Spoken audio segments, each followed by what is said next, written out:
కార్యక్రమం చేస్తే దేవుడు కూడా సహకరిస్తారు.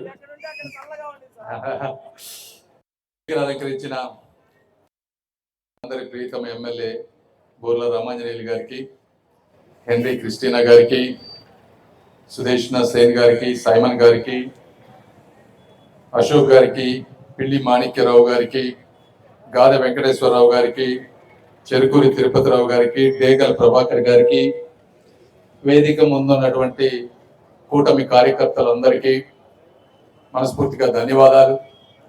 ఈరోజు మీరు చూస్తే ఈ రాష్ట్రంలో గుంటూరు ఛానల్ నుంచి గూగుల్ డేటా సెంటర్ల దాకా, రాయల్ ఎన్ఫీల్డ్ నుంచి రైల్వే ఓవర్ బ్రిడ్జ్ల దాకా, ఆర్సెలార్ మెటల్ స్టీల్ నుంచి అమరావతి నిర్మాణం దాకా చరిత్రలో ఏ రాష్ట్రంలో జరిగినటువంటి అభివృద్ధి 2 సంవత్సరాలలో ఈ కూటమి ప్రభుత్వం చేస్తుందని తెలియజేయడానికి గర్వపడతా ఉన్నాను నేను ఈ రోజున. ఎందుకంటే ఆ రోజు రాష్ట్రం విడిపోయినప్పుడు చాలా ఇబ్బందులతో మొదలయ్యాం. 5 సంవత్సరాల్లో రాష్ట్రం ముందుకు వెళ్ళింది. మళ్ళీ 5 సంవత్సరాలు ప్రభుత్వం మారిన తర్వాత మీరు చూశారు, ఎక్కడ పట్టినా కల్తీ లిక్కర్, గుంతలమయంతో ఉన్నటువంటి రోడ్లు, అభివృద్ధి లేని నిరాశ నిస్పృహలతో ఉద్యోగాలు లేని యువత.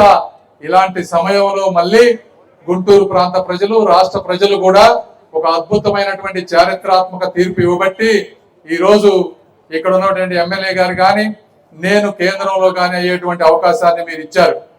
మీరు ఇచ్చిన అవకాశాన్ని ఎప్పుడూ మర్చిపోకుండా ప్రతి నిమిషం కూడా ఈ పుట్టిన ప్రాంతానికి ఏ విధంగా చేయాలి, ఎలా చేయాలి అని చెప్పి నిరంతరం చేసినటువంటి కృషే ఈ రోజు జరుగుతున్నటువంటి శంకుస్థాపన. మీరు ఎందుకంటే ఇందులో చాలా మంది కృతజ్ఞతలు చెప్పాలి. మొదటిగా నన్ను ప్రోత్సహించి అవకాశం కల్పించినటువంటి మా ముఖ్యమంత్రి శ్రీ నారా చంద్రబాబు నాయుడు గారు కానీ, వెన్ను తట్టి నడిపించినటువంటి పవన్ కళ్యాణ్ గారు కానీ, మమ్మల్ని నమ్మి పదవిచ్చినటువంటి ప్రధానమంత్రి మోదీ గారు కానీ, అదేవిధంగా ఏ రాష్ట్రంలో ఏ పార్లమెంటు సెగ్మెంట్ లో లేని విధంగా అడిగిన వెంటనే 7 ROBలు శాంక్షన్ చేసినటువంటి రైల్వే శాఖ మంత్రులు అశ్విని వైష్ణవ్ గారు కానీ, సోమన్న గారికి కూడా నేను మనస్ఫూర్తిగా ధన్యవాదాలు తెలుపుతా ఉన్నాను. వారందరూ చెప్పినప్పుడు తర్వాత ఈ ప్రాజెక్టులు వచ్చిన తర్వాత వీటిని కార్యరూపం తీసుకెళ్లాలంటే అన్ని ఎస్టిమేట్స్ వేయించాలి, టెండర్లు పిలవాలి, ఇవన్నీ చాలా వర్క్ ఉంది. అంటే ఇక్కడ ఉన్నటువంటి రైల్వే అధికారుల్లో కూడా స్టాఫ్ అంతగా ఎక్కువగా లేదు. లేకపోయినా కూడా వాళ్ళు సహకరించి ఈరోజు ఇది మన 3వ బ్రిడ్జ్ శంకుస్థాపన చేసుకుంటా ఉన్నాం. రేపు మంగళగిరిలో ఇంకొక వారంలో 4వది మనం శంకుస్థాపన చేయబోతా ఉన్నాం. తర్వాత ఇన్నర్ రింగ్ రోడ్డుది టెండర్ కి వెళ్తా ఉంది, అది కూడా 2 నెలల్లో అది శంకుస్థాపన చేస్తాం. తర్వాత శ్యామలా నగర్ ఇంకో 2 నెలల తర్వాత ల్యాండ్ ఎక్విజిషన్ అయ్యాక అవి కూడా చేస్తాం.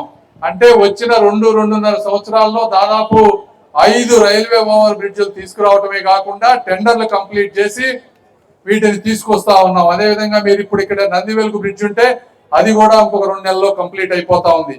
అంటే బ్రిడ్జ్లు ఎక్కడా కూడా మీరు ఎక్కడైనా చూడండి, ఈ దేశంలో ఏ రాష్ట్రంలో కానీ ఏ ప్రాంతంలో కానీ ఇంత స్పీడ్గా జరుగుతున్నటువంటి వర్క్ ఈ గుంటూరు పార్లమెంట్ లో జరుగుతుందని మీ అందరూ తెలుసుకోవాలి.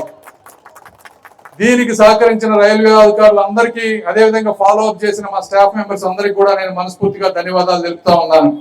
ఒక్కసారి రైల్వే ఓవర్వ్యూగా తీసుకుంటే మీరు యూపీఏ ప్రభుత్వంలో 2014 ముందు మన ఆంధ్ర రాష్ట్రానికి వచ్చినటువంటి నిధులు సంవత్సరానికి 800 కోట్లు.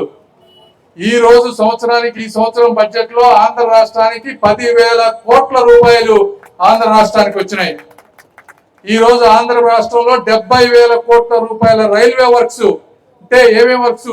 2 లేన్లు ఉండేటువంటివి ట్రిపులింగ్, 3 లేన్లు 4 లేన్లు అవుతా ఉన్నాయి. అవన్నీ మనకి రైలు పట్టాల మీదకి వెళ్తే తప్పించి కనపడవు. వందే భారత్ ట్రైన్లు, 73 స్టేషన్లు, అమృత్ భారత్ పథకం కింద అద్భుతంగా ఎయిర్పోర్ట్లు ఎలా ఉంటాయో ఆ విధంగా రైల్వే స్టేషన్లు ఈ రోజు తయారవుతా ఉన్నాయి. మీరు ఒక్కసారి వెళ్ళి మంగళగిరి రైల్వే స్టేషన్ చూడండి. రేపు కంప్లీట్ అవబోతున్నటువంటి గుంటూరు స్టేషన్ గాని, తెనాలి రైల్వే స్టేషన్ గాని చూడండి, అద్భుతంగా తయారవుతా ఉన్నాయి. అనేక రైల్వే ఓవర్ బ్రిడ్జ్లు, అండర్ బ్రిడ్జ్లు, అదేవిధంగా అమరావతిలో 2,000 కోట్ల రూపాయలతో అత్యాధునికమైనటువంటి రైల్వే స్టేషన్ ఈ రోజు కూడా శాంక్షన్ అయింది. అక్కడ ల్యాండ్ ఎక్విజిషన్ వల్ల అది ఆలస్యం అవుతుంది. రైతులు ఆ ప్రాంతంలో స్థలాలు ఇచ్చిన వెంటనే అది కూడా పట్టాలు ఎక్కుతుంది.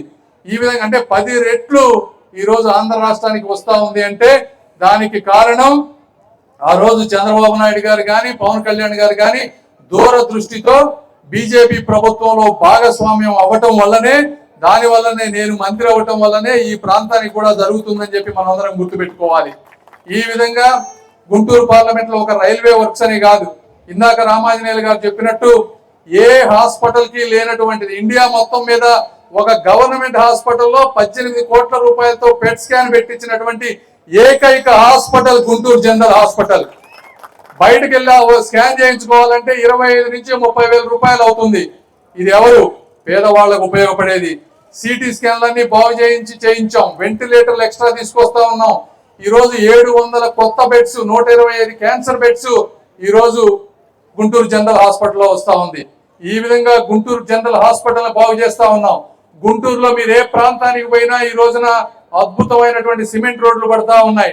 డ్రైనేజ్ కెనాల్స్ అన్ని కూడా ఈ రోజు బాగు చేస్తా ఉన్నాం. 2 సంవత్సరాల్లో 400 కోట్ల రూపాయల వర్క్స్ ఈ రోజు గుంటూరు మున్సిపాలిటీలో జరిగాయని చెప్పడానికి నేను గర్వంగా ఫీల్ అవుతా ఉన్నాను. అదే విధంగా రైతులకు అవసరమైనటువంటి గుంటూరు ఛానల్ ని వర్కులు మొదలు పెట్టబోతా ఉన్నాం. ప్రతి వార్డుకి వాటర్ ఇచ్చే విధంగా ప్రణాళిక చేస్తా ఉన్నాం. గోరంట్ల వాటర్ ట్యాంక్ ని రేపు ఇంకో నెల 2 నెలల్లో ఫినిష్ అయిపోతా ఉన్నాం. పాడుబడి కప్పులు ఇరిగిపోయినటువంటి 4 వాటర్ ట్యాంకర్ ని ఒక్కొక్కటి 5 కోట్ల రూపాయలతో 20 కోట్ల రూపాయలతో అవి కూడా ఈ రోజు వర్కులు జరుగుతా ఉన్నాయి. ఈ సంవత్సరం ఆఖరికి ప్రతి ఇంటికి కూడా మంచి నీరు అందించే ప్రణాళిక ఈ రోజు చేస్తా ఉన్నాం. అదే విధంగా ఈ చుట్టుపక్కల ప్రాంతంలో స్కిల్ డెవలప్మెంట్ పాడుబడినటువంటి లేకపోతే మూతబడినటువంటి కాలేజీలు కానీ ఏమన్నా ఉంటే అవన్నిటిని తీసుకొని స్కిల్ డెవలప్మెంట్ సెంటర్లుగా తయారు చేసి ఈ ప్రాంతంలో ఉద్యోగాలు కల్పించేటువంటి ఒక కార్యక్రమాన్ని తీసుకోబోతా ఉన్నాం. అదే విధంగా రైతులకి ఆదాయం పెంచే విధంగా మొన్న ఎన్జీ రంగా యూనివర్సిటీ వాళ్ళని, మార్కెటింగ్ అధికారులని, అగ్రికల్చర్ అధికారులందరినీ కూర్చోబెట్టి ఒక ప్రణాళిక చేయబోతా ఉన్నాం. పార్కులు ఎక్కడైతే నల్లపాడు వాటర్ ట్యాంకు, బొంగరాల వీడు ఇలాంటి పార్కులు ఎక్కడైతే ఉన్నాయో వాటన్నిటిని ఏ విధంగా అభివృద్ధి మానస సరోవరం వీటన్నిటిని తీసుకొని అభివృద్ధి చేయబోతా ఉన్నాం. రైతు బజార్లో అభివృద్ధి చేయబోతా ఉన్నాం. ఈ విధంగా గుంటూరు చుట్టుపక్కల ప్రతి పేద వ్యక్తికి, అదే విధంగా స్కూల్స్ లో కాంపౌండ్ వాల్స్ లేనటువంటి అన్ని స్కూల్స్, టాయిలెట్లు లేనటువంటి అన్ని స్కూల్స్ సిఎస్ఆర్ నిధులు ఎక్కడెక్కడ ఉన్నా సరే తీసుకొచ్చి స్కూల్స్ లో ఉన్నటువంటి అన్ని సౌకర్యాలు చేసేటువంటి బాధ్యత కూడా ఈ కూటమి ప్రభుత్వం తీసుకుంటుంది అని మీ అందరికి నేను తెలియజేస్తా ఉన్నా. ఈ విధంగా ఒక పేదవాడికి ఈ రోజున భారం ఏంటంటే పిల్లల్ని ప్రైవేట్ స్కూల్కి పంపించడం కానీ లేకపోతే హాస్పిటల్కి వెళ్ళేటువంటి ఖర్చే ఈ 2 ప్రధానమైనటువంటి ఖర్చులు. ఆ రెండింటిని తగ్గించే విధంగా ఈ రోజు నారా లోకేష్ గారు చూస్తా ఉన్నారు. మీరు గవర్నమెంట్ స్కూల్స్ లో ఏ విధమైనటువంటి ప్రోత్సాహం ఇస్తా ఉన్నారు. 100 డే ప్లాన్ అని పెట్టి అందరికి ఇంటర్మీడియట్ 10th క్లాస్ లో మంచి మార్కులు వచ్చే విధంగా చూశారు. మొట్టమొదటిసారిగా గుంటూరు ప్రాంతంలో ఉన్నటువంటి పేద విద్యార్థుల్ని ఢిల్లీ ఫ్లైట్ ఎక్కించి ఉపరాష్ట్రపతి గారిని కలిసే విధంగా చేసింది కూడా ఈ ప్రభుత్వం అని మీ అందరికీ గుర్తుపెట్టుకోవాలి. ఇవన్నీ ఎందుకు చేస్తామంటే 30-40 మంది వెళ్ళినటువంటి పరిస్థితి, ఒక వారిలో ఒక ఉత్సాహం, ఒక ఆత్మాభిమానం, ఆత్మస్థైర్యం వచ్చి మేము కూడా ఇలా చదువుకుంటే ఇక్కడ గుర్తించేటువంటి వ్యక్తులు ఉన్నారు, మిగిలిన వాళ్ళు కూడా చదువుకుంటారనే విధంగా చేయబోతా ఉన్నాం.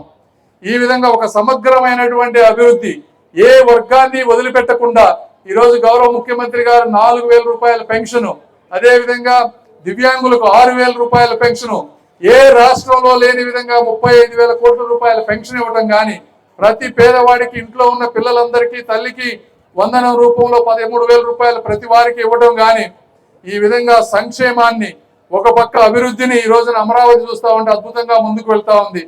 అనేక రకమైనటువంటి ఎక్కడ 25% పెట్టుబడులు ఈ రాష్ట్రంలో, దేశంలో వచ్చేటువంటి పెట్టుబడుల్లో 25% ఒక చిన్న 13 తక్కువ జిల్లాలో ఉన్నటువంటి ఒక ఆంధ్రప్రదేశ్కు వస్తా ఉన్నాయంటే ఎందుకు వస్తా ఉన్నాయి, గత 5 సంవత్సరాల్లో ఎందుకు రాలేదో కూడా మీరందరూ ప్రశ్నించుకోవాల్సినటువంటి అవసరం ఉంది ఇక్కడ.